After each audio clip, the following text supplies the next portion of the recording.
channel biologi bersama saya Sakti Yoni Purba, guru dan tentor biologi kamu. Hari ini kita masuk di biologi kelas 11 SMA atau MA ya.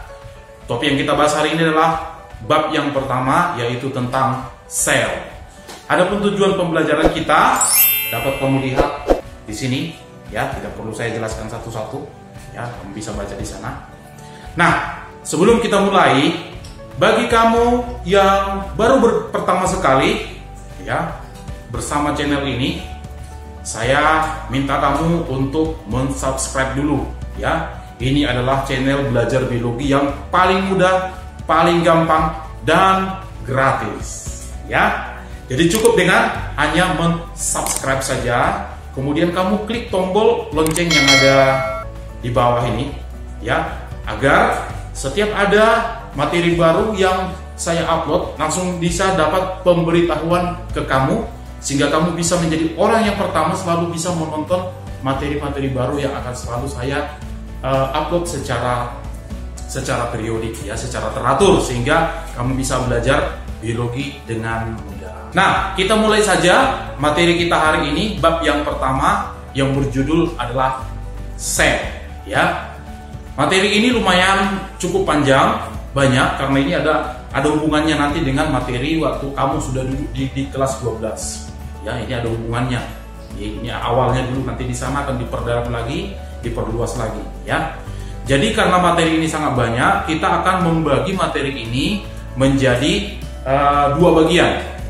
Bagian yang pertama ini kita akan mempelajari tentang ya, sejarah perkembangan ilmu pengetahuan tentang sel. Kemudian nanti kita akan belajar tentang struktur sel ya, mulai dari luar sampai ke bagian paling dalam dari sel itu. Kita akan bahas semua bagian-bagian yang apa saja yang ada di sana, apa namanya, dan apa fungsinya. Oke, mari kita bahas satu persatu. Nah, kita mulai dulu dari yang pertama, yaitu sejarah perkembangan ilmu pengetahuan sel ya. Nah, pengetahuan sel, karena sel ini ukurannya sangat kecil ya, tidak bisa dilihat dengan menggunakan mata saja, harus pakai alat bantu. Maka perkembangan ilmu pengetahuan tentang sel ini ada hubungannya nanti dengan penemuan mikroskop.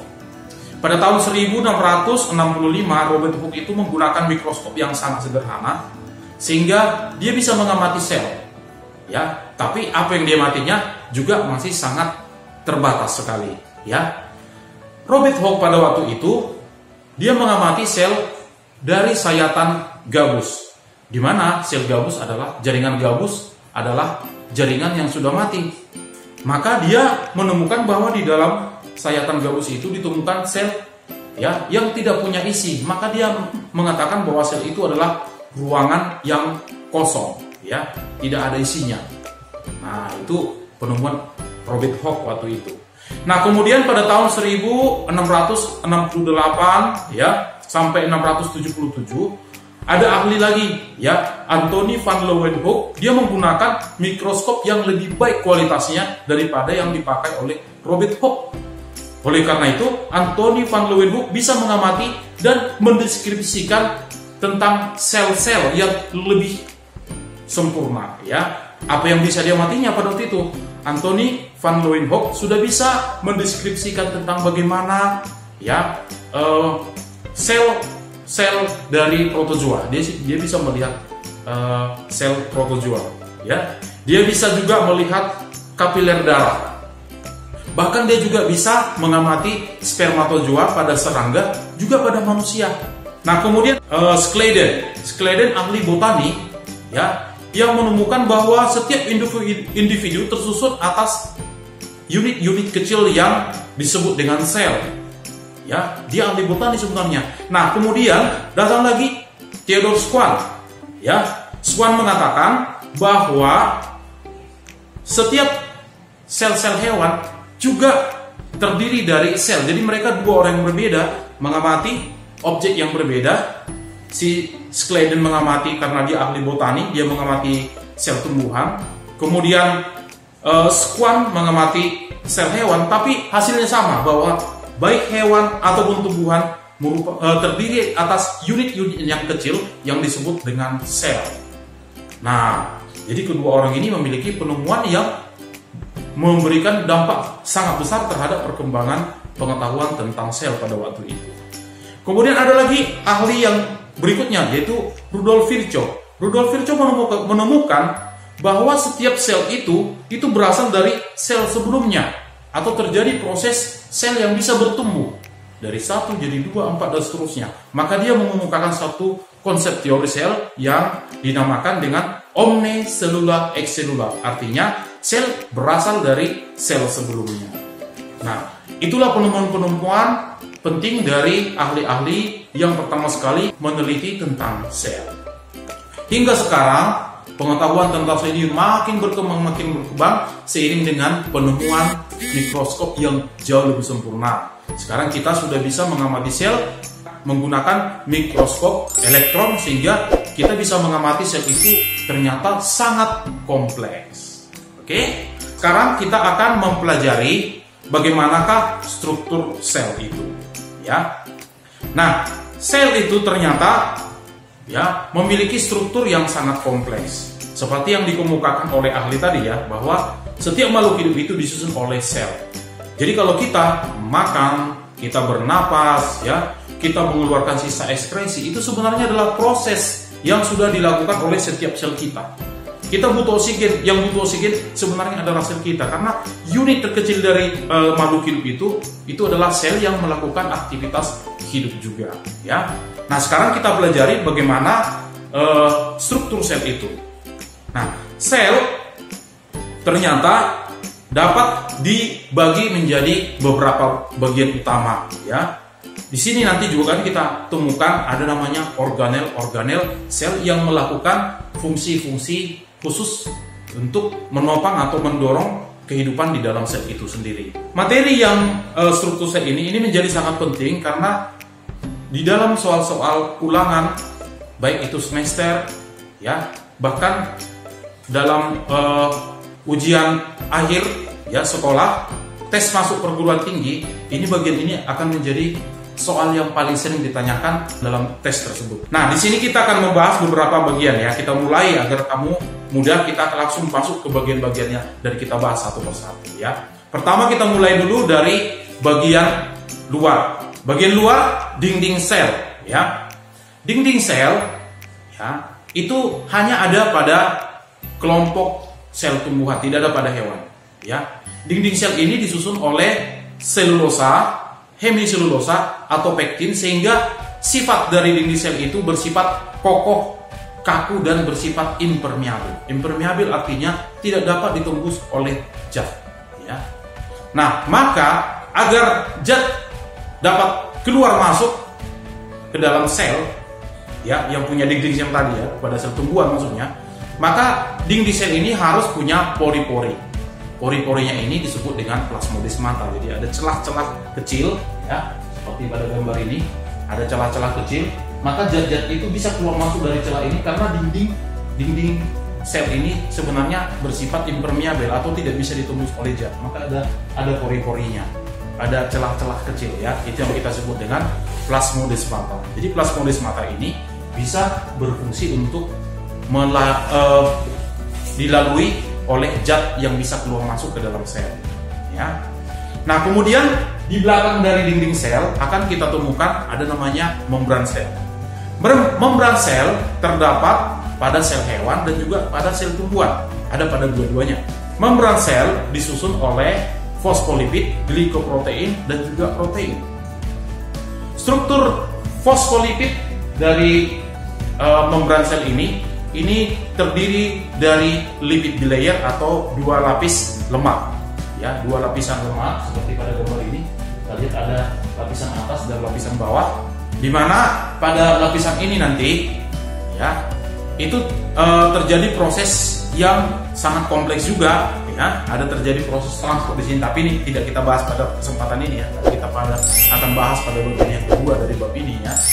Nah, jadi di sini yang perlu kita pelajari hanya strukturnya ya. Jadi dia ada bagian yang bersifat hidrofob. Hidrofob itu artinya tidak suka air atau takut air, maka itu ada di bagian dalam. Sementara ada juga lapisan yang hidrofil. atau suka air, dan itu akan menghadap keluar, ya, keluar, menghadap ke air. Jadi bisa menghadap ke bagian dalam sel atau bagian luar sel, ya, menghadap ke cairan intraseluler atau bisa menghadap ke cairan ekstraseluler. Jadi itu adalah bagian yang bersifat hidrofil. Fungsi dari membran sel adalah mengatur keluar masuknya zat, ya. Tapi bagaimana prosesnya nanti kita bahas, ya, pada video berikutnya. Nah, sekarang kita bergerak lagi dari dinding sel, membran sel, kita masuk ke bagian dalamnya, ya. Ke bagian dalam lagi, di belakang dari membran sel itu kita akan menemukan cairan, ya, cairan yang disebut dengan cairan sel, ya. Cairan sel ini sering disebut dengan istilah sitoplasma. Pada sitoplasma terjadi proses yang sangat kompleks, ya. Ada reaksi-reaksi yang sangat penting, ya, seperti reaksi sintesis protein, ya. Ada proses reaksi respirasi, ada proses ekskresi, ya. Nah, itu nanti semua proses-proses itu terjadi di dalam sitoplasma ini yang dilakukan oleh organel-organel atau benda-benda sel yang ada di dalam ini, ya, yang ada di dalam sitoplasma ini, ya. Nah, kita mulai dulu dari bagian yang pertama, yaitu retikulum endoplasma. Retikulum endoplasma merupakan sebuah sistem membran yang berlipat-lipat. Sistem membran pada retikulum endoplasma ini bersatu dengan sistem membran pada inti. Retikulum endoplasma itu terdiri dari dua jenis, ya. Ada retikulum endoplasma kasar atau kita sering singkat dengan RE kasar, ada retikulum endoplasma halus atau RE halus.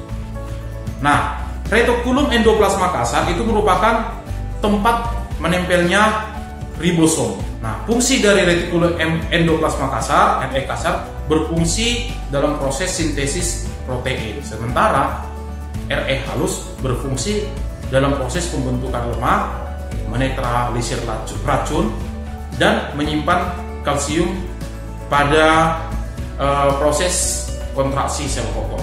Oke, paham kan? Nah, yang berikutnya ribosom. Ribosom terdapat pada permukaan retikulum endoplasma kasar tadi, ya. Fungsinya adalah tempat berlangsungnya sintesis protein, ya.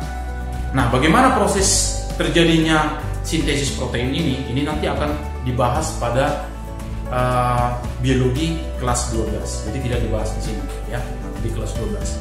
Oke, bagian berikutnya adalah badan Golgi atau aparatus Golgi. Fungsi dari badan Golgi adalah proses mengolah dan memodifikasi protein yang dibentuk atau disintesis oleh ribosom, ya. Dimodifikasi menjadi protein-protein dengan ukuran yang lebih kecil dan dikombinasi dengan unsur zat lain sehingga nanti bisa menjadi hormon, bisa menjadi neurotransmitter, ya, yang bisa digunakan nanti untuk proses informasi di dalam sistem saraf. Nah, badan Golgi juga berfungsi menambahkan molekul seperti glukosa ke dalam senyawa-senyawa protein tadi sehingga dihasilkan yang namanya zat glikoprotein.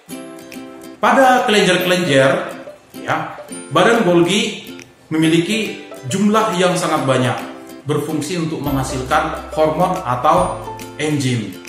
Bentuk dari aparatus Golgi atau badan Golgi ini sangat mirip dengan retikulum endoplasma. Diduga bahwa badan Golgi adalah salah satu bentuk dari retikulum endoplasma. Badan Golgi kadang terlihat tidak berbeda dengan retikulum endoplasma. Kadang kalau dalam soal-soal, ya, ini sering ditanyakan, misalnya dikasih gambar, baru ditanya seperti di sini misalnya, mana yang merupakan bagian dari retikulum endoplasma, mana badan Golgi. Nah, kalau hanya melihat gambar sekilas seperti ini kadang siswa sukar membedakannya. Tapi ada trik sederhana, trik mudah yang bisa kamu gunakan untuk bedakan yang manakah retikulum endoplasma dan yang mana yang badan Golgi, walaupun bentuknya sekilas adalah sama. Ya, triknya apa? Nah, kamu cukup berpegang pada sistem membran inti. Nah, itu dia triknya. Ya, cukup kamu perhatikan inti selnya di mana. Kalau misalnya ada inti sel, ya, berhubungan dengan lipatan-lipatan tadi, maka lipatan yang berhubungan dengan membran inti itu pasti Re. Ya, tapi kalau tidak ada seperti gambar yang ini, itu tidak ada menempel dengan membran inti, maka itu pasti adalah badan Golgi. Nah, itu triknya ya. Jadi sangat mudah untuk membedakan mana Re dan mana badan Golgi ya. Oke. Ya, itulah badan Golgi. Paham kan sampai di situ? Nah, sekarang kita masuk ke bagian yang berikutnya, yaitu mitokondria. Mitokondria merupakan organel yang berbentuk seperti kapsul, bentuknya agak lonjong ya. Nah, membran dari mitokondria ini merupakan lipatan-lipatan juga ya. Dia ada terdiri dari dua lapisan membran, sementara lapisan dalam itu berupa lipatan-lipatan yang disebut dengan krista. Krista penting sekali dalam proses respirasi, karena di dalam krista ini terdapat enzim-enzim yang sangat berperan aktif dalam proses respirasi. Ya, respirasi secara aerobik. Fungsi dari mitokondria adalah proses respirasi sel secara aerobik untuk menghasilkan energi. Mitokondria banyak terdapat pada sel-sel yang aktif melakukan gerakan seperti pada sel-sel otot. Paham ya? Nah, yang berikutnya lisosom. Lisosom hanya ditemukan pada sel-sel hewan saja. Lisosom berbentuk seperti kantung yang dibatasi oleh membran. Di dalam lisosom terdapat enzim-enzim yang berperan dalam proses dekomposisi atau penguraian ya, yang sering disebut dengan proses hidrolisis atau memecah-mecah molekul-molekul yang berukuran besar menjadi senyawa yang lebih sederhana. Lisosom juga sering dikaitkan dengan proses pencernaan intraseluler, yaitu menghancurkan zat-zat makanan yang masuk ke dalam sel. Selain itu, lisosom juga sering berfungsi untuk menghancurkan organel-organel atau bagian-bagian sel yang sudah mati. Bahkan bila sel akan mati, maka lisosom ini akan menghancurkan sel-sel yang mati tersebut. Bahkan bila selnya mati, maka lisosom inilah nanti akan berfungsi untuk menghancurkan dirinya sendiri. Maka sering disebut bahwa lisosom ini sebagai kantung bunuh diri atau suicide pack ya. Kantung untuk bunuh diri. Jadi kalau selnya nanti sudah waktunya mati, maka sel itu akan memusnahkan dirinya sendiri, di mana proses pemusnahan itu diatur oleh lisosom. Nah, yang berikutnya adalah sentriol dan mikrotubulus ya. Sentriol terdapat hanya pada sel hewan dan juga pada jamur. Ya, sel-sel tumbuhan tidak memiliki sentriol ya. Setiap sentriol terdiri atas 9 triplet mikrotubulus yang susunannya membentuk cincin ya. Mikrotubulus berperan dalam proses pembelahan sel, pergerakan dari kromosom dan pergerakan organel. Jadi strukturnya seperti terlihat pada gambar ini ya. Ini adalah mikrotubulus. Plastida. Organel ini hanya ada pada sel tumbuhan ya. Plastida memiliki pigmen-pigmen yang berperan dalam proses fotosintesis. Nah, jadi seperti terlihat pada gambar ini, plastida memiliki tilakoid atau lempeng-lempeng yang berfungsi untuk menangkap gelombang cahaya matahari yang menjadi sumber energi dalam proses reaksi terang dari fotosintesis. Nah, kumpulan-kumpulan dari lempengan-lempengan itu seperti pada gambar ini ya, ini yang disebut nanti dengan granul atau granum. Granum ini menjadi tempat dari pigmen-pigmen warna untuk menangkap cahaya matahari. Sementara bagian yang tidak punya granum tadi itu disebut dengan stroma. Stroma ini banyak enzim-enzim yang penting pada proses reaksi gelap dari proses fotosintesis. Oke, paham kan? Yang berikutnya adalah vakuola. Vakuola seperti pada gambar ini. Vakuola itu hanya ada pada sel tumbuhan. Vakuola berisi air yang terlarut. Di dalamnya terdapat berbagai mineral, gula, asam-asam organik, dan bahan-bahan lainnya. Vakuola berfungsi sebagai tempat menyimpan cadangan makanan, ya, seperti amilum dan juga zat-zat khusus yang dihasilkan oleh tumbuhan itu sendiri. ya. Sel-sel yang masih muda umumnya memiliki vakuola yang berukuran kecil, sementara sel-sel yang sudah dewasa memiliki ukuran vakuola sangat besar, bahkan mendominasi isi dari sel. Pada umumnya sel hewan tidak memiliki vakuola ya. Pada hewan bersel satu seperti pada protozoa, kita mengenal ada vakuola makanan yang berfungsi sebagai proses pencernaan, kan? Dan ada juga vakuola kontraktil yang berfungsi untuk mengatur gerakan dari cairan di dalam sitoplasmanya. Yang berikutnya adalah inti sel. Inti sel merupakan bagian yang paling penting dari sel.